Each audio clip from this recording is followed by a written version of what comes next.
залуучууд маань дуу хоолойгоо илэрхийлээ маа.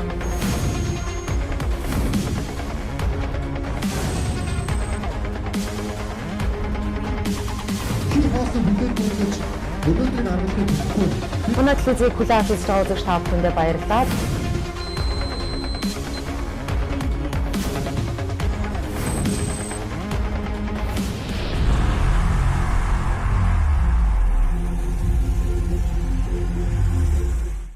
Сонгож байгаа үзэгч та бүхэндээ баярлалаа. Цагаан улс ярилцлагын нэвтрүүлгийнхаа ээлжид шин дугаарыг бид та бүхэнд хүрэхэд бэлэн болсон байна.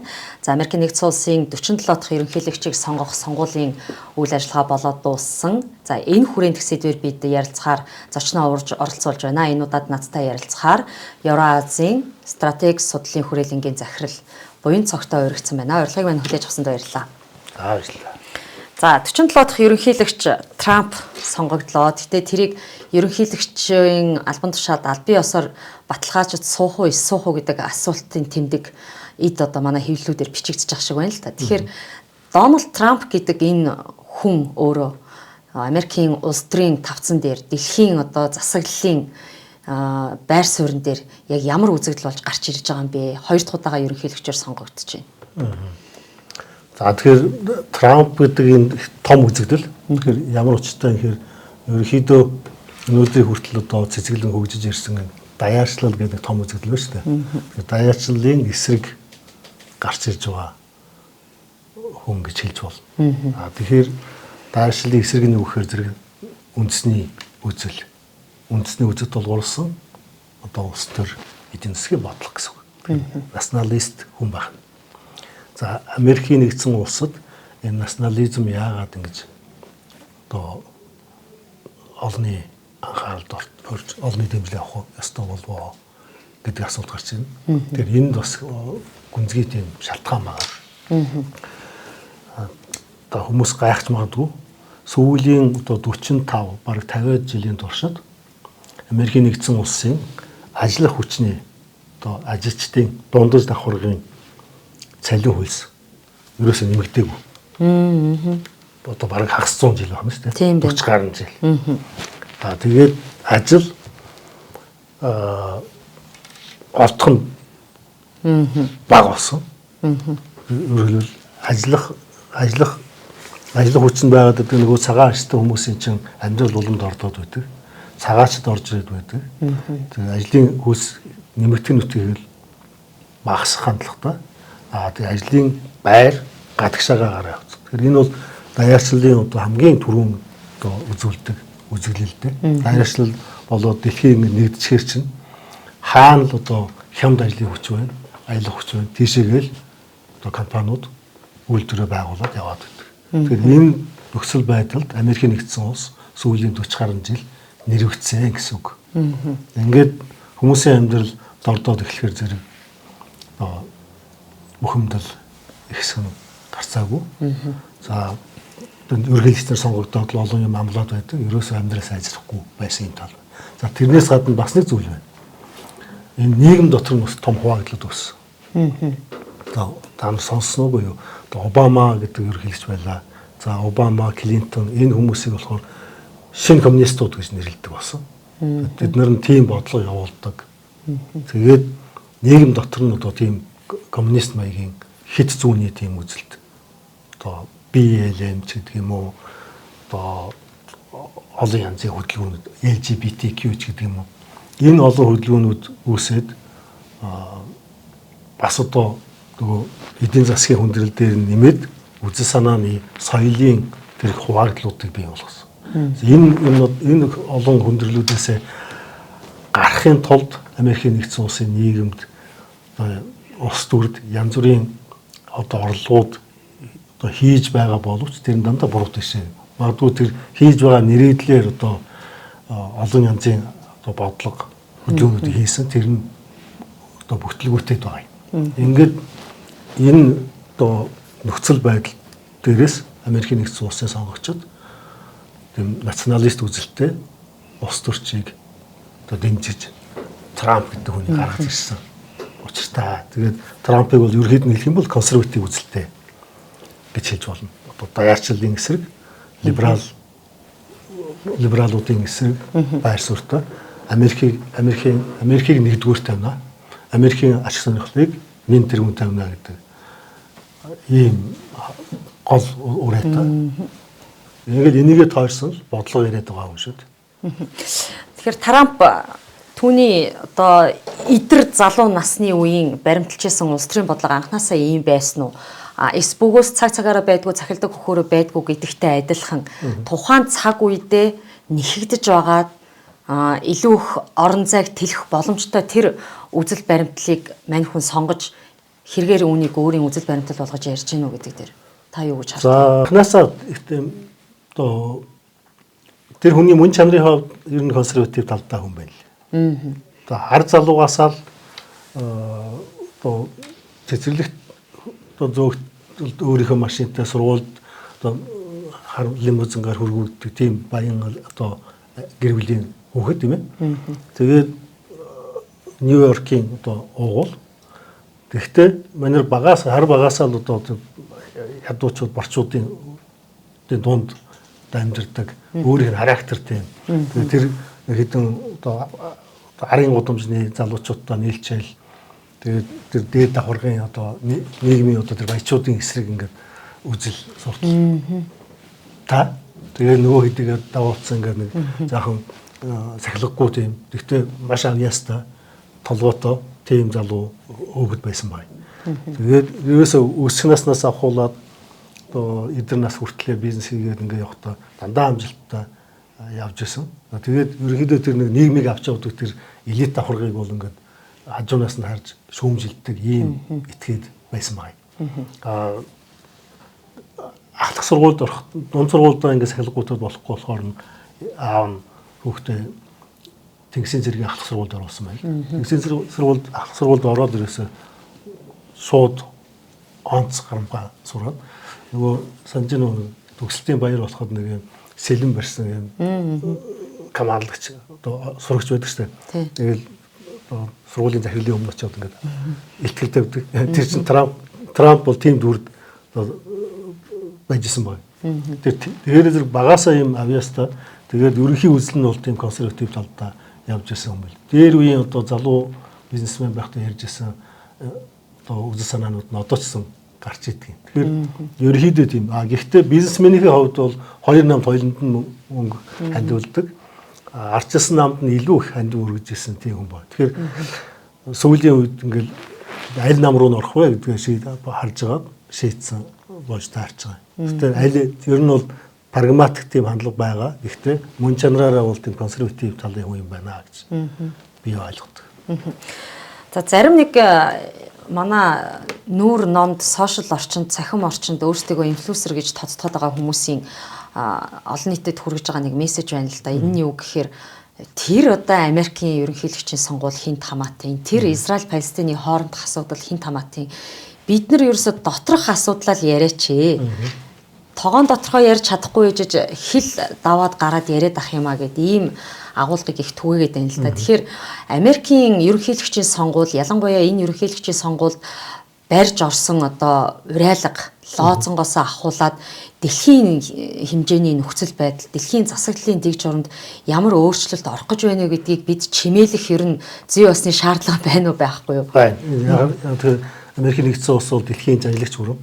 Тэгэхээр өнөөдрийн хүртэл дэлхийн 2 дугаар дайнаас хойш өнөөдрийн хүртэл дэлхийн дэг журамыг удирдан чиглүүлж одоо ирсэн ийм том жанилагч бүрэн байна шүү дээ. Тэгэхээр энэ бүрний гадаад дотоод бодлогод чанарын өөрчлөлт гарах магадaltaй. Ер нь гарч байна. Өнгөрсөн анхны одоо 4 жилдээ бол нэлээд том өөрчлөлтүүдийг хийсэн.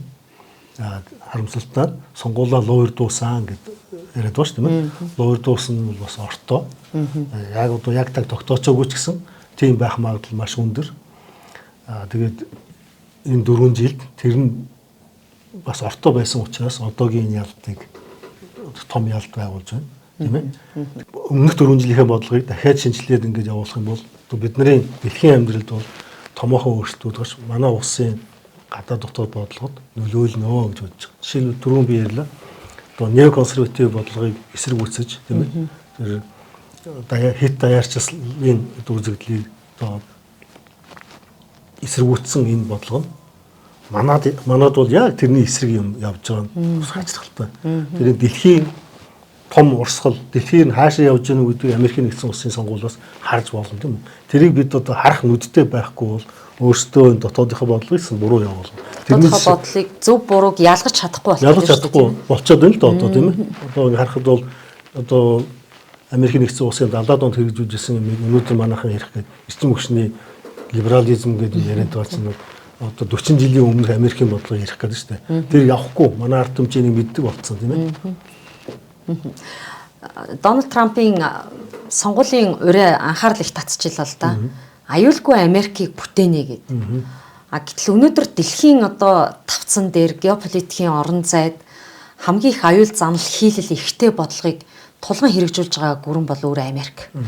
Тэгэхээр Дональд Трампын энэ сонгуульд гаргаж ирсэн ураа өөрөө Америкийн нэгдсэн улсыг дэлхийн тавцанд харилцаж байгаа геополитикийн ашиг сонирхол бүхий улс орнуудтай харилцах харилцаанд аюулгүй нөхцөлийг ямар шатанд хангана гэж харж болох уу? Эсвэргээрээ дотоод дох тий аюулгүй Америкийг бүтээнэ гэдгийг дотооддоо яаж хөрсчүүлэх боломж байх вэ? Аль нь гадаад талдаа бол Трамп дайныг үл хүсгчтэй юм үзэлтэй юм. Дай хийхгүй гэдэг. Нөгөө тал нь болохоор одоо дайныг улааран хийж ирсэн тийм ээ. Олон дайн хийсээр байгаа Америкийн нэгдсэн улсын ерөнхий хүчин сулраад одоо тэгээ өнөөдрийн асуудлууд ч бас хурцтмал болж байгаа юм да. Тэгэхээр Украины дайн бол хэрвээ Трамп байсан бол болохгүй байсан гэж байгаа тийм үү. Украины дайнтай холбоотойгоор газын хямрал гараад гэж байгаа тийм ээ. Тэгээ Зүүн Азийн асуудал бас хямралтай байна. Тэгэхээр энэ бүхнийг харахад зэрэг гадаад талдаа бол Трамп дайн хийхгүй тийм бодлого ер нь явуул. Өнгөрсөн 4 жилдээ явуул. Өмнөх 4 жилдээ тэгж явуулж байсан. Тэр нь бас түүхэн амжилт болсон шүү дээ. Сүүлийн одоо 40-50 жилд дайн хийгээгүй анхны удаа Америкийн нэгдсэн улсын ерөнхийлөгч. За нөгөө талдаа дотоод аюулгүй байдал болохоор эдийн засгийн аюулгүй байдал. Орлого нэмэгдэх ёстой.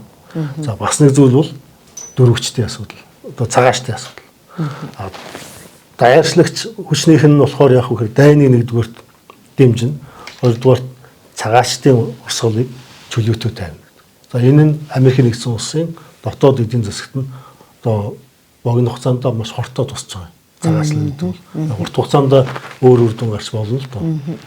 Гэтэ сүүлийн 4 жилд Байдны 4 жилд бол одоо бараг 8-10 сая хүмүүс цагаач дөрвөгчд орж ирсэн бол доо.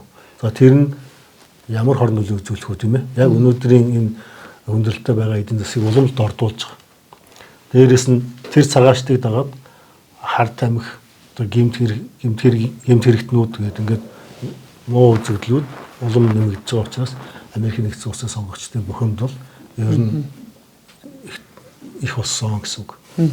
Тэгэхээр тэр аюулгүй Америкийг бүтээн гэдэг дээр Америктай харилцаж байгаа геополитикийн ашиг сонирхол бүхий улс орнуудад энэ уриалга хэр ямар замаар хүрэх үү? Дайныг зогсоохоор хэрэгжихгүй эсбөгөөс эдийн засаг өөр харилцаан дээр яаж тусгалаа болох вэ? Нэгдүгээр дайнтай холбоотой. Нөгөө тал чинь бол цэвэр одоо дайны хэнэтнүүд шүү дээ. За дайныг хийхгүй гэдэг тэгээд 4 жилийнхэн тэр бодлого тэрний өргөжлүүлнэ гэдэг бол дэлхийн геополитикт шууд нөлөөлнө. За тийм учраас одоо Трамп би сонгогдсон ерөнхийлөгчийнхээ одоо ажлаа аваагүй байх хугацаанд одоо гэсэн үг шүү дээ. 1 сарын 20-ны хүртэл хугацаанд Украины хямралыг зогсооно гэд амлалт өгөөд байсан. Яг хөө тэгж чадахгүй байж болно. Ер нь үзэл санаа нь бол тийм. Тэгэхээр бодит байдал дээр Америкийн одоо хүчин чадал бол нэлээд хүнд байгаа Америкийн асуудал. Тэгэхээр тэрэндээ таарсан одоо бодиттой бодлого явуулъя гэдэг л одоо тийм бодлого явуулаад байгаа. Нөгөө тал бол одоо Америкийн ашиг сонирхлыг үндэ бол нэгдүгээр тавихгүй л да. Энд бол яг даяарчлагчтай учраас өөр олон одоо ашиг сонирхол байна. Америкийн нэгдсэн улсын асуудал бол хамаалга гэдэг бодлогыг явуулдаг байж магадгүй тийм. Тэгээ ирэхээр одоо газын дайнагчил дэмжээл, Украины дайнагч дэмжээл тийм ээ. Дайн гэдэг бол тэдний хувьд бол эдийн засгийн ач холбогдол зүйл байгаад байгаа юм шүү дээ. Тэгм учраас энэ тал дээр бол чанарын хандлагын хувьд бол чанарын өөрчлөлт гарах магадлалтай. Гэхдээ үе нийгмийг бид нар санах хэрэгтэй. Үе үеийн ерөнхийлөгч нар одоо гарч ирээд чөлөөтөө дураараа одоо гадаад бодлого бас явуулж чаддаггүй. Трамп ч бас тэгсэн. Гэхдээ л дайн хийхгүй байж чадсан шүү дээ. Тэгэхээр Трампын өөрийнх нь одоо бодлогыг нь ойлгох хэрэгтэй. Ихтэй бодит байдал дээр тэр неоконсервативчууд гэж яриад байгаа Америкийн нэгдсэн улсын гадаад бодол, гадаад дотоод бодлого, улс төрийн бодлогыг барьж идэг тэр фракцийнхан бол маш хүчтэй. Тэд нар одоо өөрсдийнхөө бодлогыг мэдээж түлхэх нь мэдээж явуулна. Тэгэхээр яаж чадах вэ? Тэгэхээр Трамп бол өмнөхөөсөө бол илүү туршлагдсан. Илүү одоо уран зоригтой байгаа. Тэр түүний өмнөх одоо засгийн газрын үед маш олон нөгөө талын тагнуулууд, нөгөө талын хүмүүс орж иж орлон сүйтгэн ажиллагааг явуулсан гэж яриад байгаа. Тэр нь ч бас үнэн. Одоо тэгээд тэр хүмүүсийн сонголтын дээр хэр амжилт болох нь гэдэг нь энэ 4 жилийн юунаас нь хамаарна л да. Одоо бас нэг юм хэлье, тэр дээд доо танхимын танд хоёуланд нь ялчлаа. За энэ бол Трампын хувьд бол тийм таатаа нөхцөл бүрдэж байна. Гэхдээ дээд танхим гэдэг 54 орчим болчиход 100-аас 54 гэдэг нь олдох болчлоо л доо. Тийм байгуу 50 байгаад тэгээд дээд ерөнхийлөгч нь орж иж нэг юм тухайн улс нь тухайн одоо эрх хөрөгч ном илүү гардаг байсан юм л да.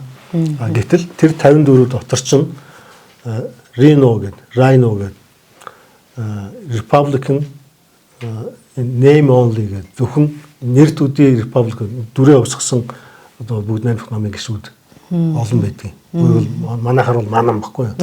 Тэгэхээр хэний эсрэг Трампын эсрэг маш олон хүмүүс байгаа. За тэд нартай яаж одоо зохицох вэ гэдэг асуудал яригдана. Трамп одоо сайднараа ингээл том хүмүүсийг одоо нэр дэвшүүлээд шууган тариад шүү дээ. Яг өчтөр өнөөдөр тийм ээ. Тэр хүмүүсийг чинь нөгөө дээдтэй хэм чинь баталж өгдөг байхгүй юу? Баталж өгөхгүй бол тэгээд болохгүй гэсэн үг тийм ээ. Тэгээ нөгөөдүүл нь шахаж байгаад өөрсдөө хүмүүсийг тавихаар зэрэг нөгөө одоо Трампын чинь бодлого нөгөө дэс явчих гээд байгаа. Тэгээд иймэрхүү нөхцөл байдлууд байна. За Америк улсын эрх ашиг бол нэгдүгээрт гэдэг бодлогыг ярьж байна. За 16 оноос хойшлуул энийг ярьж байгаа л да. Тэр дундаа Америкийн одоо үндэсний эрх ашиг гэдэг чухал байна гэдэг зүйлийг ярьж байгаа нь бас надад асуултын тэмдэг болоод. Яагаад тэгэхээр Америкийн өөрийнх нь бүтсэн түүх явуулын хүмүүсийн бөөгнөрлийг л одоо Америк нэгдсэн улс гэдэг олон ястнууд, олон үндэснээс бүрдсэн улс байгаад идэг. Тэгэхээр тэнд үндэсний эрх ашиг гэдэг зүйлийг Дональд Трамп ярианд ашиглаад байна шүү дээ. Тэгэхээр Америк үндэстэн гэдэг нэгдмэл нэг юм ашиг сонирхлыг өнгөрсөн хугацаанд Америк улс өөрөө хэрхэн яаж тэрэн дээр анхаарч ажилласан байх вэ? Тэрнийхээ үндсэн дээр сая Дональд Трампын амнаас гараад байгаа Америкийн одоо үндэсний эрх ашиг нэгдүгээрт юм аа Америк нэгд гэдэг зүйл яригадаад байгаа болов гэж бодоод байна л да. Олон үндэстнийг нэгтгэж байгаа нэг нийтлэг ашиг сонирхол байна шүү дээ. За тийм Америк нэгдсэн улс маань цагаачдын улс тийм ээ. Цагаачд дөрвөгчд очоод тэр улсыг байгуулсан. Гэхдээ ямар цагаачд вэ гэхээр зэрэг Англиас шүү дээ. Ерөнхийдөө Англи цагаачднууд тэр Христос байхгүй. Христийн шашинтнууд. Тэгээд тэндээ очоод бид бол тэр Европын одоо бузар муухай улс төрөөс шал ангид цоо шин одоо бурхны одоо хүслээр ийм ариун тэгээд ийм улсыг байгуулнаа гэж ийм мөрөөдөл бичээд тэрнийхээ төлөө тэр улсаа байгуулж эхэлсэн байгаа юм. Тэр нь өөрийн одоо гэсэн үндэсний үнэт зүйлтэй тийм нэг төрлийн улс байсан анханасаа. За тэр нь бол одоо тэр Америкчуудын хэлдэг үндэслэн байгуулагч эцгүүд гэж хэлдэг. Тэр хүмүүсийн үзэл санаа юм. Цагаарснууд тэгээ христийн шашинтай. Тэгээд энэ бол одоо тусгай үндэстэй, тусгай даалгавар авч бид нар энд ирсэн. Энэ Америкийн нэгдсэн улс гэдэг бол бэлхийг захирч байх ёстой. Тусгай улс, тусгай үндэстэн гэдэг. Тэгээд тэр нь христийн шашинт тулгуурласан ийм үнэт зүйлтэй улс байж ирсэн. Тэрэндээ бас амжилттай ажилтан дотор амжилттай хүрч чадсан. Дэлхийн нэг номерын зангилч улс болж чадсан байт юм.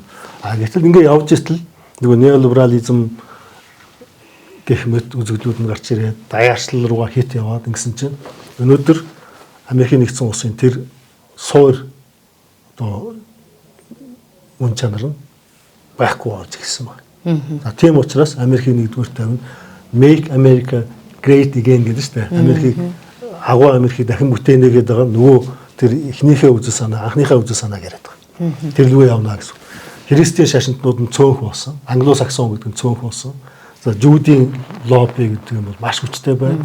За латин гаралтай хүн маш олон байна. За магадгүй одоо ерөөсөө баг латин Америкийн хэлээр ярьдаг хүмүүс нь испанаар ярьдаг хүмүүс нь тоо англиас олон болж магадгүй. Тэгэхээр энэ бүх асуудал чинь өмнөх тэр анхны одоо Америк тэр анхны одоо дэлхийн жанжлах тэр тусгай Америк улсын чинь үгүй болгож байна гэсэн санаа яваад байна. За энэ бол бас одоо орто зүйлтэй. Тэр үнэт зүйл нь байхгүй болоод тэгээ тэр хамгийн аюултай юм тэр нийгэм доторх тэр неомарксист хөдөлгөөн гэдэг юм чинь маш аюултай байна. Тэр LGBTQ соёлын марксизм гэж бас хэлж байна л да. Тэр нийгмийн дотрууд нь хагаралд учруулж байгаа. Энэ тэгээд хоёр талтай. Нийгэм нь өөрөө ядуураад байгаа учраас тийм асуудлууд гарч ирээд байгаа. Ядуураад баян хоосны ялгаа ихсээд байгаа учраас энийг ерөөсөө тэгш байдлыг, эрх тэгш байдлыг бий болгох ёстой гэдэг марксистууд ч одоо хүчтэй хөдлөөд ирэхээр тийм сонин юмуд гарч ирээд нийгмийг улам эдрээтэй байдал руу түлхэн оруулж байгаа.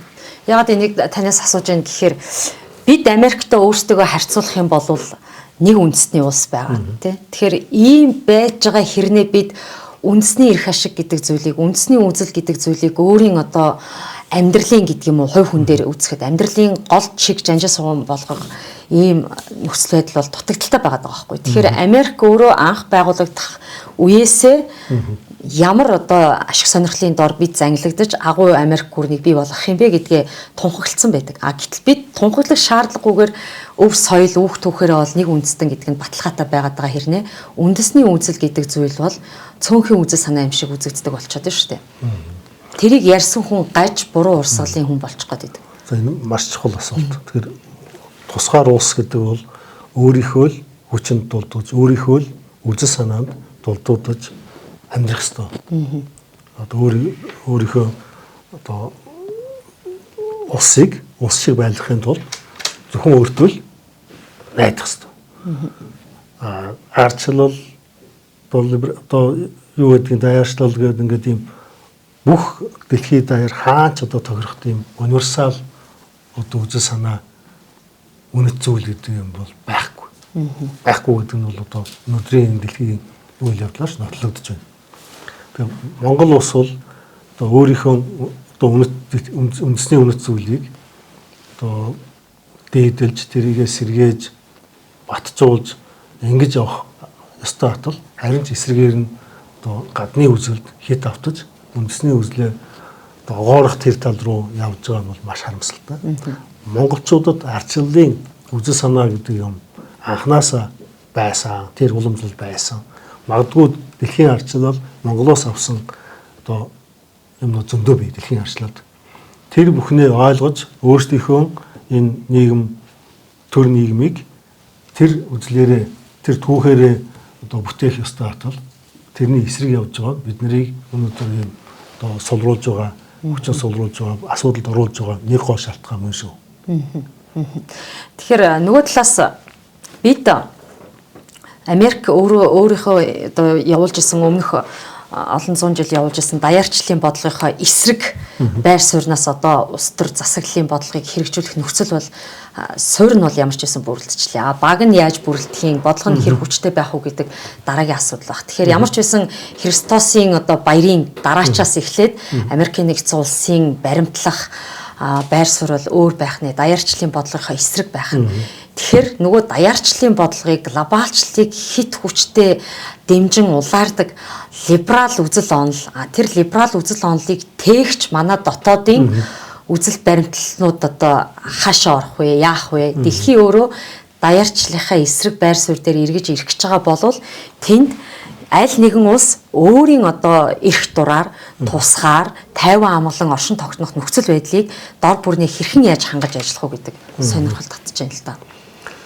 За хамгийн түрүү бие даасан одоо тарих оюунтай болох асуудал. Асуудалд бие даасан байр сууриас одоо бодож бие даасан байр сууриас бодож сэтгэж асуудлаа өөрийн толгойгоор шийддэг болох. Тийм ээ. Гадны нөлөөнд автахгүй байх гэдэг бол нэгдүгээр зарчим. Тэгээ монголчуудад бол бидний хувьд бол тийм уламжлал одоо баялаг байж ирсэн. Бид нар тийм чадвар байгаа. Коммунизмд одоо байсан 70 жил байна. Коммунизмын нөлөөнд байсан. Тэр түүх бол бас онцгой түүх. Бид нар бас муулах юм байвч тусгай технологи олж авсан гэдгээрээ бидний хувьд бол үнэтэй түүх тийм үү. За 30 гаруй жилийн энэ арчил бол мэдээж бас сайн юм байна. Гэхдээ алдж байгаа юмнууд ч бас байна.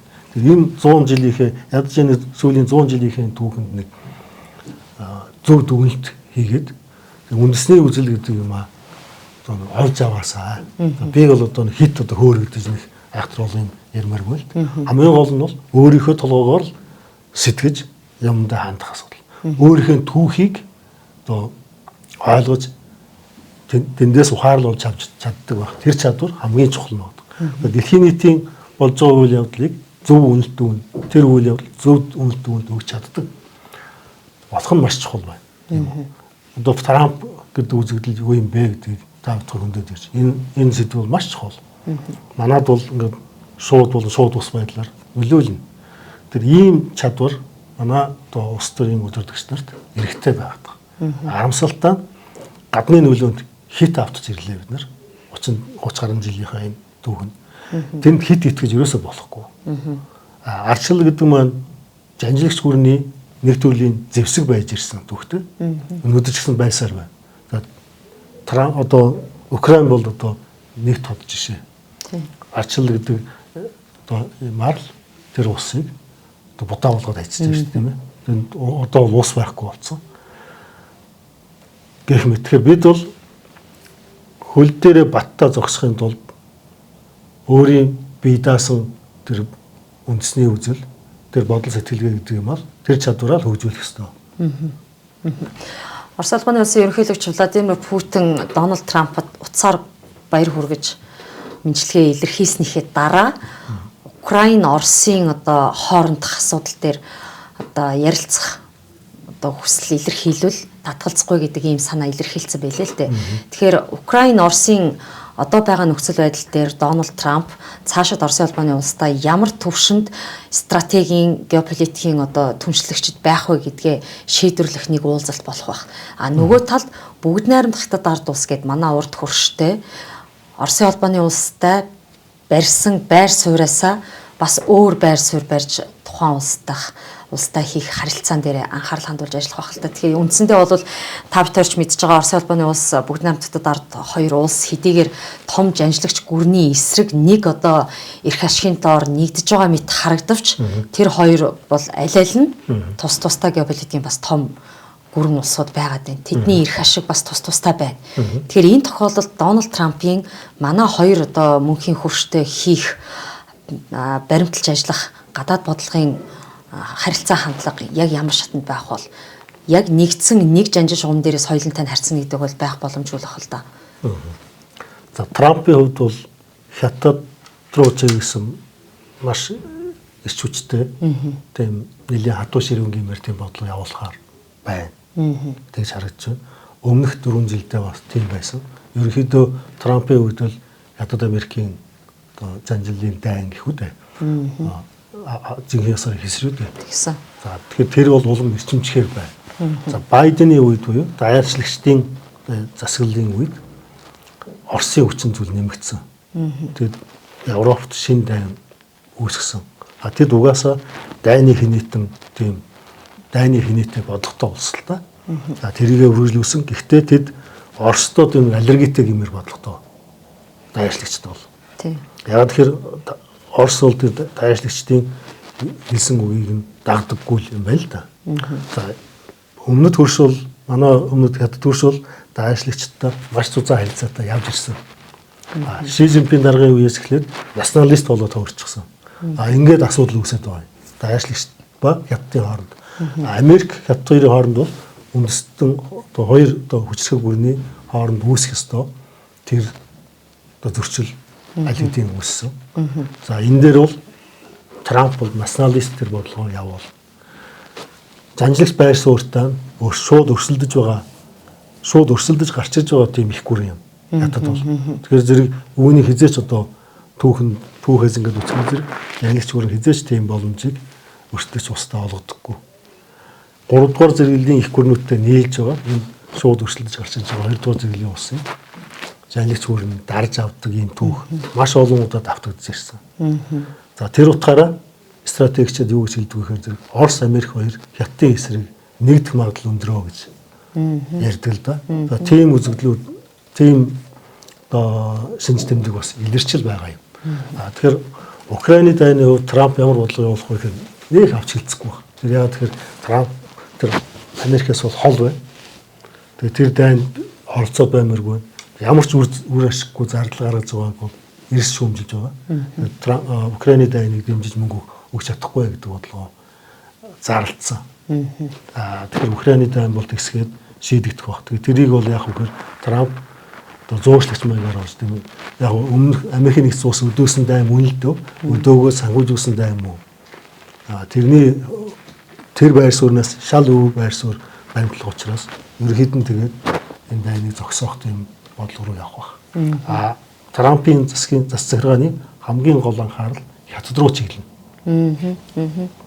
За тэгэхээр шинжтэй байна. Шинээр одоо Марко Рубио гэдэг одоо хятадын эсрэг одоо хатуу байр суурьтайгаар алдартай тийм сенаторыг нэр дэвшүүлж байна л да. Волц гэдэг Майк Волц гэдэг бас тиймэрхүү үзэлтэй хүнийг аюулгүй байдлын зөвлөхөөр нэр дэвшүүлж байна. Тэгэхээр энэ хоёрын хоёулаа ер нь хятадын эсрэг хатуу бодлого байна болохоор. Тэгэхээр Хятад Америкийн хоорондын сөргөлдөө нэлээд идэвхжих шинжтэй. За энэ дээр яах вэ гэхээр зэрэг хамгийн гол нь нөгөө хүчийг нь сулруулах бодлого явуулдаг. Зөвлөлт холбоот улсыг бол ингээд хайрцаглах бодлого олон жил явуулсаар байгаа. Буулгаад авчихсан шигээ тийм л бодлого явуулах хүсэж байгаа. За гол дайны гол одоо хэсэг нь болохоор тэр хагас дамжуулагчийн үйлдвэрлэл. Өндөр технологийн тэр салбарт чиглэн. Бусад одоо салбартаа бол эдийн засгийн салбартаа бол арцсангуу одоо хайцсан тохирох үйл аж ахуйч гэдэг юм уу тийм ээ. Бусад аж үйлдвэрийн салбаруудаа бол хайцсан тохиролцох, хайцсан ашигтай байх зарчмаа байдаг. Америк нэгдсэн улсын хувьд бол хятадын тэр огцон өсөлтийг боолгох, өндөр технологийн хүчин чадлыг нь нэмэгдүүлэхгүй байх. Өөрөөр шууд өөртөө өршөлдөх чадваргүй болгох тийм л бодлого явуулна гэсэн үг. Тэгэхээр Дональд Трампын баримтлах энэ нөхцөл байдал, энэ үзэл хандлага өөрөө бидэнд бас нэг талаараа давуу тал бий болгох том магттай юм шиг надад ажиглагдаад байгаа. Яагаад гэхээр бид хэдийгээр хоёр одоо салж чадахгүй мөнхийн хөршлөгчтэй байгаа ч гэсэн хин хинийхэн зүгээс аюултай нөхцөл байдал илүү их мэдрэгч гинэ гэвэл энэ бол тодорхой байгаа. Бүгд найрамдахад ард улсын зүгээс аюултай нөхцөл байдал нь илүү мэдрэгч гин гихчлэн. Тэгэхээр яг энэ нөхцөл байдлыг Трампын үзэл хандлагыг ашиглаад яагаад гэвэл Америк өөрөө манай 3 дахь хөршийн маш том төлөөлөл болж байгаа. Тэгэхээр Трампын үзэл хандлагыг ашиглаад бид хит тэнцвэргүй байгаа гадаад бодлогоо тэнцвэржүүлж авах боломж бүрдэх үү? Бүрдэнэ. Тийм боломж бий болох боломжтой. Хамгийн гол нь энийг бүрэлдүүлэх нөхцөл байдлыг хэн хариуцаж хийх вэ гэхээр яг энэ төрийн одоо эрх мэдэл бүхий албан тушаалууд дээр үүрэг хүлээж байгаа хүмүүс л одоо бүрдүүлж шүү дээ. Гэтэл тийм хүмүүсийн одоо оюун ухамсарт тэр бэлтгэл ажил хангагдж байгаа болов уу гэдэг тэр. Манай хүмүүсийн толгойн дотор юу байгааг бас би уушхад хэцүү тийм ээ. Одоо яг манай улсын хувьд бол боломжууд их хязгаарлагдана. За би одоо өөрийгөө ерхий сайдын оронд тавилаа гэдэг хэд хамаг энэ улсын чинь мөнгө төршөөс л ирж байгаа шүү тийм ээ. Тэгэхээр зэрэг тэр зүгээс ирэх дарамт бол мэдээж байгаа. Ер нь их гүрэн бол тэгдэг. Юм шууд бодлого тулгаад дарамт үзүүлээд ингээл явдаг. Тэгэхээр зэрэг таны дурдсанчлан нөгөө талд тэр бид нарыг дарамтлаж байгаа биднэрт нөлөө ихтэй байгаа тэр өмнөд хөрш маань өөрсдөө дарамтанд ороод хүнд байдалд орно гэдэг бол бидний үгийг бас ямар нэг байдлаар сонсох тийм боломжууд гарч ирнэ гэсэн үг тийм ээ. Уяатан байх тийм. Тэгэхээр бид бол хамгийн гол манай өдөртөгчд маань асуудлыг маш сайн мэддэг л байх хэрэгтэй тийм үү. Ер нь манай одоо хамтарч хөрш маань хаана одоо эмзэг талууд байна уу тийм ээ. Энэ хоёр их гүрнүүдийн хоорондын харилцаа ер нь ямар хөө байдлаар явж байгааг гэдгийг маш сайн уншиж мэддэг л байх хэвээр. Ерөнхийдөө манай энэ салбарын одоо мэдээллийн гэдэг маань тагнуулынхан тийм интеллиженс за бусад энэ олон улсын харилцааны судалгааны салбарууд маань ер нь таарах хол байгаа. Тэгэхээр энэ талдаа одоо хүч анхаарал хаяж энэ талынхаа хүчин чадварыг бид нар манай ус нэмэгдүүлэх шаардлагатай. Бид үндэсний аюулгүй байдлын тухай хуультай. Тэгээ тэр хуулийн дээр үндэсний аюулгүй байдлаа хэрхэн ямар арга замаар хангах юм бэ гэхээр гадааддоо таатай нөхцөл байдлаа хангаснараа бид хангана гэдэг ингээд бичсэн байдаг. Гэтэл гадаад талаасаа бол бид одоо хоёр мөнхийн хөрштөөгөө харилцах, за 3 хөршүүдтэй харилцах харилцаан дээрээ тэнцвэртэй байр суурийг барьж чадчихэв үү? Гадаад бодлогынхоо чиг шугамыг балансжуулж чадчихэв үү гэдээ ингээ харахаар тэнцвэрээ хадгалж чадахгүй байгаа ийм нөхцөл байдлуудыг хажиглагдаж байгаа л да. Тэгэхээр яг эндээс цааш нь ургуулах юм бол хүссэн хүсээгүй энэ хүн төрөлхтний түүх гэдэг бол дараагийн засаглалын дэг журам руу шилжчихлээ. Одоо энэ дэг журмаар явхаас аргагүй нөхцөл байдал руу бас орж ийн. Энэ бас л нэг ёсондоо нөгөө цаг иргэшээлээд байгаа тулгагдж байгаа нэг дэлхийн засаглалын том бодлого баг. Тэгэхээр энэ шинэ одоо засаглалын дэг журмын одоо гараан дээр бид дотооддоо бэлтгэл ажил хангах шаардлага байгаа юу? Ингийн тулд бидэнд нэг дугаарт эренблэгдсэн ямар одоо бэлтгэл ажлыг хангах хэрэгтэй вэ? Үүнд оюун санааны ухамсар сэрхүүн маш том одоо үзэл баримтлалын нэгдэл чухал юм уу? Эс бөгөөс эдийн засаг бусад одоо салбарын харилцаа түншлэлийн асуудал нь нэгдүгээр байх ёстой юм уу? Үндэсний нэгдэл маш чухал. Одоо монголчууд бас их олон хүн бол сэрж байгаа гэж би боддог. Дэлхийн нийт болж байгаа үйл явдлын манай ард олны дунд байгаа хүмүүс бол манай улс төрийнхнээс илүү сайн мэдээд байгаа шиг байна. Тэр нь ч бас аргагүй. Одоо мэднэ. Монгол улсын одоо нэг сорон улсын 10% тийм 300 гаруй мянган хүн дэлхийд даяар ингээд тархан суушаад амьдраад ажиллаад явж байгаа тийм ээ. Тэд нар чинь Монгол улстайгаа байнга холбоотой. Энд юу болж яаж ийн гэдэг энэ сошиалор холбоотой байж байгаа. Тэгэхээр энэ одоо дэлхийгээр тарцсан монголчууд чинь энэ Монголдо байж байгаа хүмүүсээ мэдээлэлээр хангаад харилцаатай байгаад ингээд дэлхийн үйл явдлыг монголчууд маш сайн мэддэг болж байна. Тэгээд даяарчлал бол дэлхийд даяар ерөөхдөө яваргүй болж байна. Улс өөрийнхөө л эрх ашгийг дээдэлсэн тэр одоо анхны тэр нэг зарчим руугаа одоо буцаж явах тэр зарчим тэр одоо урсгал эхэлжлээ л дээ. Тэгэхээр бид нар энийг сайн ажиглаад одоо өнөөдрийн хүртэл одоо харанхуугаар даган дуурайж явсан тэр байдлаасаа сална гэдэг бол маш чухал байна. Тийм ээ. Тэгээд би одоо манай улс төрийн удирдагчдын ярьж байгаа юмыг заримдаа ингэ сонсохоор жих урам хуурах юм. 0-9 нэг неолиберал. Энэ ч одоо 10 20 30 жилийн өмнө эд хэрэгжсэн юм шүү дээ. Либералчлал нээлттэй байвал гадны хөрөнгө орж ирэл ингээл хөгжөөд байна. Гадаадын хөрөнгө оруулалт гэдэг юм тэгж зүгээр л нэг үгээр хэлцдэг зүйл биш аахгүй. Тийш сонгож авдаг, эренб тогтоодог. Бид нэр энэ салбартаа гадаадын хөрөнгө оруулалтыг аавна. За тэхийн тулд бид урамшуул болгоно. Бид татвараас нь чөлөөлөөд тэгээд тухайн салбартаа гадны хөрөнгө оруулалтыг дуудаад тэгээд технологи, ноу-хау олж авдаг ийм уламжлалтай. Зүгээр л гадны хөрөнгө оруулалт гэдэг ингэчээр зэрэг болохгүй байгаа. Тэгэх ёсгүй. Манайх уул уурхай гэдэг энэ салбарыг хэмжээ хязгаар хөгжүүлнэ гэдэг нэг юм юмыг яриад байгаа шүү. Ер нь яг шууд хэлэхгүй ч гэсэн ерөнхийдөө тойрны замаар тэгж яриад байгаа. Өөр зам байхгүй. Үгүй. Энэ бол маш буруу хандлага. Бид нар бол уул уурхай оюу толгойтой болсон өчнөө том одоо уурхайнууд байна. Алтыг бол өчнөөр нь олбруулдаг болсон. Одоо ингэсээр зогсоогоо босод аж үйлдвэрээ анхаарсан тийм бодлого явуулахгүй бол ер нь аюултай очрно шүү. Энэ бол хамгийн том аюул. Бидний энэ тархин дотор байгаа энэ буруу бодол за магадгүй одоо том гүнүүдийн нөлөө, хятадын нөлөө.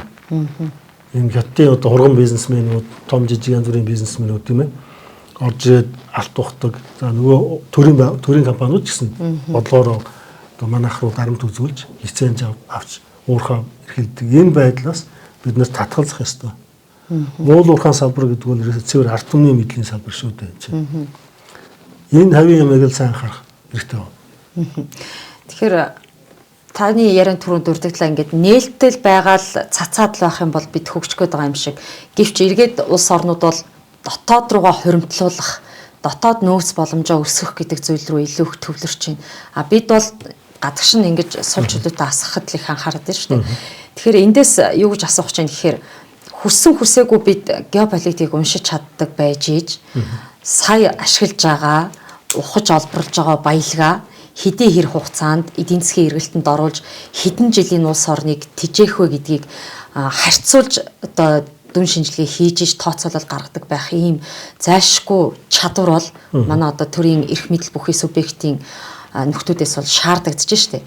Тэгэхээр энэ нөхцөл байдал хангагдаж чадаагүй байгаа тохиолдолд дэлхий биднийг хүлээхгүй байна. А энэ засаглалын дэг жаяг үргэлжилт гэрээ шин дэг журмаараа ингээд яваад улс орнууд бол энэ дангаарчлал тий дотооддоо бид хэн байх вэ гэдэг рүү анхаарч эхлээд хүсөөсөөгүй ши явж байгаа тохиолдолд бид дэлхийг цаг хугацаа бидний хүлээхгүй урсаар байгаа тохиолдолд хэрхэн яаж энэ шин дэг журмыг гүйцэж хөл тавих вэ гэдэг л. За энэ дээрстэй одоо Америкийн нэгдсэн улсын жишээг харахад сая бол Трамп ингээд дээд доотлон ерөнхийлөгч тэгээд хэд хэдэн мужийн захирагчийн сонгуулийн төрт ингээд том ялд байгуулж байна л да. Ямар юу болоод байна гэдээ харахаар зэрэг одоо Трампын тэр үзэл санаа бодлого ард түмний хүсэл хоёр нийлж чадчих. Ард түмний хүсэж байгаа тэр санаа бодлыг сайтраа ойлгоод тэр нь яг нийцүүлсэн бодлогоо хилцуулаад ойлгуулж чадчих. Манад ерөөсөө энэ ийм ойлс огт байхгүй. 30 гаруй жил ерөөсөө дандаа буруудаж явж байна. Одоо дээр үеийн манай үндэсний үзэлтэн даш болбор гэх мэт одоо хүмүүс байлаа шүү дээ. Эдний өнөөдрийн одоо нөхдүүдийн хийгээд байгаа буруу зүйлийг ярьж л байсан. Гэтэл өнөөдөр энэ нөхдүүд маань тэр үзэл санаанд ерөөс өөрчлөгдөөгүй тэр чигээрэл улаарын зүтгэхэд ингээд явж байгаа шүү дээ. Тэгэхээр ард түмэн Монголын ард түмэн Монголын сонгогчдод хариуцлагатай баймаар байна. Тэгэхээр энд хүчээ нэгтгэх хэрэгтэй. Тэгээ улс төрдөө нөлөөлж чаддаг болох хэрэгтэй. Тэгжил өөрчлөх арга байна. Заавал сонгуулиар бид нар мэдээж буруу сонголт хийсэн. Сайн хүмүүсээ гаргаж чадаагүй. Одоо гаргацсан хойноо эднэрийг одоо дарамтлах, эдний явуулж байгаа бодлогыг зогсоох тийм хүч бас л байсаар байгаа шүү дээ. Тэгэхээр энэ хүчээ ашиглаад тэгээд ард түмний доторх тэр одоо имаа мэддэг сэхэднүүд нь энэ харилцан яриаг идэвхтэй өрнүүлээд энэ үзэл бодлоо энэ засаг төрдөө улс төрчдөд хүргэж нөлөөлөх тэр л арга зам байна. Тэгэхгүй бол бид нар ороотно. Хинч хизээч одоо гаднаас ирээд биднэрт юм заагаад өгөхгүй. Тэр утгаараа энэ Трамп явуулж байгаа бодлого энтрийг бол ойлгох, сайтар ойлгох шаардлага байна.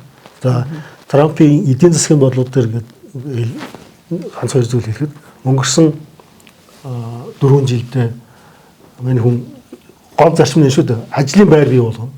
Цалин нэмнэ, тийм үү? Амьдралыг сайжруулна гэдэг л ийм бодлого. Тэгэхээр зэрэг хятадаас орж иж байгаа бараанд татвар тавина, тарифын татвар тавина. Тэр 25%-аас эхэлсэн. Зарим ганц нэг одоо хөнгөн цагаан энтертэй бол 10% болгож бууруулсан. 25 гэл ингэ тавьсан. Одоо тэргээ 60% болгоно.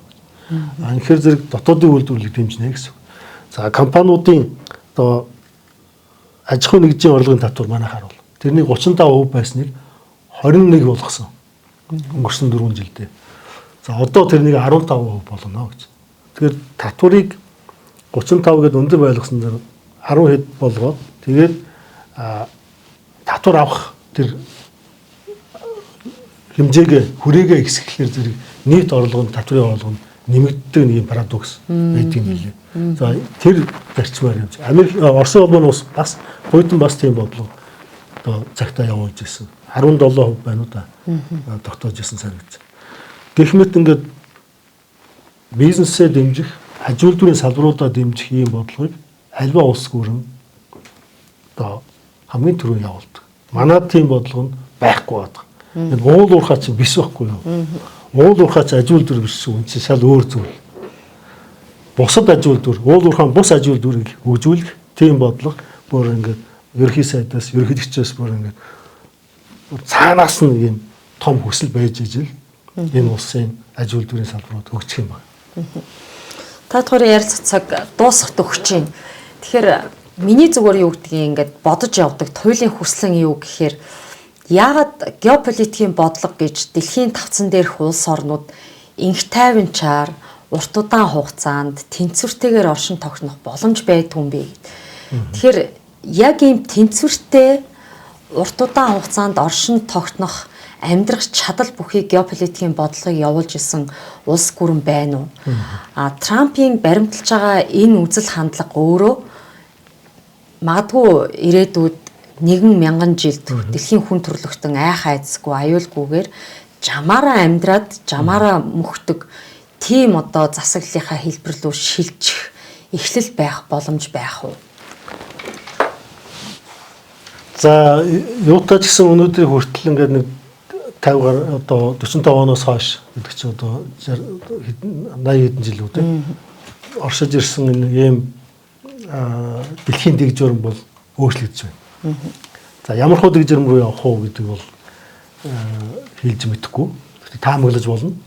Олон туйлт тийм хүчний олон туйлттай тийм нэг хүчний тэнцвэр үүсэх болов. За тэр бол одоохондоо үүсэт байгаа сүүлийн 20-30 жил байсан энэ байдлаас хамаагүй дээрдэх болов гэж бодож байгаа. За яагаад тэгэхээр зэрэг өмнөх дэг журам бол даяаршлал гэдэг тэр үзэл санаа хит огшоо хит одоо хэтрүүлэн одоо хөгжүүлээд тэрний сөрөг үр дагавар зөндөө гарлаа. За тэгэхээр тэрнээс гарах үндэстэн бүр улс бүр өөрийнхөө үнэт зүйлийг үзэл санааг одоо эрхэмлсэн тийм оршихуй руу тийм дэг журам руу явбал одоо энэ бол бас нэг дэлхийн өөрийнх нь одоо байх ёстой тэр нэг хувилбар мөнлөлтөө өөрийнхөө шашны шүтэл одоо дор бүрнээ өөртөөхөр амьдрна гэдэг бол одоо нэгсэндээ Чингис хааны бүтээсэн Чингисийн инх тайван гэдэг бол их Монголын инх тайван гэдэг бол тиймэрхүү зүйл байсан. Хэдийгээр одоо нэг том гүрний дор байсан ч гэсэн зарчим нь бол тийм байсан. Түүнээс хожуу үеийн энэ даяаршлалын үеэс өмнөх үед одоо олон туйлт дэлхийг гол төлөв нь ойрхож байсан. Олон туйлтай байх нь бол ерөнхийдөө зүгээр байдаг. Сүүлийн бас нэг зүйл байна. Үзэл санаагаар ялгарх нэг юм одоо зөв үзэгдэл бол ердөө 100 гаруй жилийн түүхтэй юм аа. За энэ байдлаас салах ёстой. Тийм универсал үзэл санаа гэдэг юм дэлхийн түүхэнд ерөөсөй байж ирсэн түүх байхгүй. Ердөө нэг л яг хэрэгжсэн нь 100 жил анх үүсч гарчсан нь 250-60 жилийн юм байна. Энэ либерализм гэдэг юм чинь. Арчил гэдэг юм хэтэрхий ингэж одоо хөөрөгдсөн энэ үзэгдэл бол ерөөсөө сүүлийн хэдхэн 100 жилийн явдал.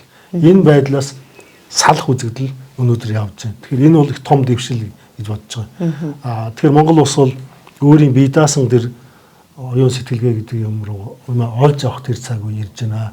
Арчилсан өсгөл одоо яллаа гэх тэр 1990 онд бид нар одоо жинхэнэ утгаараа одоо зөвлөлт холбоо тусаас тасраад тусгаар технологи олчлоо гэж баярлж ирсэн болоогүй байсан. Одоо л болох юм шиг байна. Тэгэхээр хамгийн гол нь биднэрт бодох сэтгэх чадвар чухал. Тэгэхээр манай хоёр хөрштэй харилцах Дональд Трампын харилцаа хандлага гадаад бодлогын чиглэл ямар байх вэ? Түүнийг дагаад бид магадгүй Монголын өөрийнх нь энэ бүс, өөрийнх нь энэ газар нутаг, энэ төв хэсэг дэлхийг инх тайван байлгах төв байх боломж байгаа шүү дээ, тийм. Тэгэхээр тэр боломжийн төлөө бид яах вэ? Түүний тулд Трамп хийгээд Оросын улбаны улс, бүгд найрамдагчдад ард улс гэсэн энэ геополитикийн 3 том одоо өрсөлдөгч гүрэн дунд бид ямар нүүдлэр орших вэ? Хятад улсын нөлөө асар их манад. За энэ бол арай хэтэрсэн зүйл. Тэгэхээр үүндээ том дүгнэлт хийх ёстой. За өнөөдөр одоо манай төр засгийн бодлыг хараад хахад энэ бас хараахан тийм дүгнэлт хийж чадахгүй байх шиг. За тэр энд анхаарах ёстой. Тэгэхэд бол яах вэ гэхээр зэрэг Оросын хүчин зүйлийг онцгойлон анхаарах ёстой. Орос улс бол Монгол улсын тухай тогтнолыг бүрэлдүүлэгч Хүссэн хүсээгүй нэг том хүчин зүйл болж идэг. Энийг манайхан ерөөс анхаарахгүй сүүлийн 30 жилд явж ирсэн. Энэ бол том эрсдэл. Би Оросд дуртай учраас хэлж байгаа юм ерөөсөө биш. Энэ геополитикийн онлын үүднээс аваад үзэхээр энэ хоёр улсын дунд хүчний тэнцвэр оршиж байж дунд нь Монгол гэдэг энэ жижиг улс орших боломж гарч байгаа. Хэрвээ Оросын одоо хүчин сулраад ингээд ирэхээр хятадын нэг хэсэг болж хувирах. Бас өөр зам байхгүй. За эсрэг нь бас тийм үйл өөр байж болно. Гэтэ өнөөдрийн үүссэн нөхцөл байдлаас үзэхэд бид Орос руу одоо илүү нальж одоо хятадын нөлөөг багасгах тийм боломжууд юу байна гэдгийг анхаарах хэрэгтэй. 3 хөрш өмнө адилхан. Одоо ганц усаас хамааралтай энэ байдлаас салахад туслаач гэдэг юмыг 3 хөршүүдэд тавьж явах хэрэгтэй. Гэхдээ энэ 3 хөрштэй үүсэж байгаа харилцаа маань 2 хөршийн ашиг сонирхолд одоо дайсагнах тийм шинжийг агуулж хэрэгж болохгүй. Энийг маш сайн анхаарах хэрэгтэй. Тэр хэрвээ дэх юм бол Украин шиг юм болно шүү дээ, тийм ээ. Эдийн засгийн хувьд бид нэр одоо тэр солонгоруулна гэдэг байгаа юм хэрэгжүүлэхэд туслаач гэдэг юмыг Америкийн нэгдсэн улс идэвхтэй тавьж явах хэрэгтэй доо. Өнгөрсөн 30 гаруй жилийн туршид манайх Оросыг хэтрэх юм уусан ийм эмоц маш хүчтэй явж ирсэн. Энэ бол уг нь энийг засах хэрэгтэй. Энэ бол юм мэдхгүй харгаад гэж бодож байгаа. Яг тэгэхээр зэрэг одоо юу гэдвэл унаж явсан мөрөө уулын богоцчээ те унаж явсан мөрөө голлоо гэдэг шиг тусгаар тогтнолыг нь баталгаажуулж өгсөн түүхэн одоо чухал ийм хөрш улсгаа бид нар арчил гэдэг юмыг харцгаад маш олон жил муусан тэгээд дээрс үл ойшоосон харилцаа хөгжүүлэх талаар анхаараагүй яг нөгөө талаас бас юм бий нөгөө тал бас учраа болоогүй одоо хямралд орсон эдийн засгийн хямарсан хүчин солирсон өчнөө юм бий. Гэхдээ одоо ирж бид нар энэ асуудлуудад зөв дүгнэлт хийх хэрэгтэй байна. За ингээд урилгыг хүлээж авч дэлхийд дахинд болох гэж байгаа, болзошгүй байгаа геополитикийн дараагийн нүүдлүүдийн тухай за энэ нүүдэл донд Монгол улс өөрөө ямар үүрэг оролцоотой байх юм бэ гэдэг хүрээнд өөрийн байр суурь санаа бодлыг илэрхийлсэн танд баярлалаа. За баярлалаа. За ингээд цагаан уулс ярилцлагын нэвтрүүлэг маань энэ удаад бид дэлхийн инх тайванч үзэл хандлага дээр дөрөөлөөд хэрхэн яаж өөрсдийн аюулгүй байдлыг хангах болцоотой юм бэ? Үүний тулд геополитикийн бодлогыг хэрхэн хараалж, хэрхэн уншиж, хэрхэн дүн шинжилгээ хийж болох вэ гэдэг сэдвийн хүрээнд та бүхэн тодорхой хэмжээний ойлголт өгөхүүднээс сэдв сонгож ярилцлаа. Ингээд энэ удаагийн зочноор маань Евразийн стратеги судалгааны хүрээлэнгийн захирал буян зөвхөн урагдаж ажиллалаа. Анхаарлаа хандуулсанд баярлалаа. Залуучууд маань дуу хоолойгоо илэрхийлээ маа.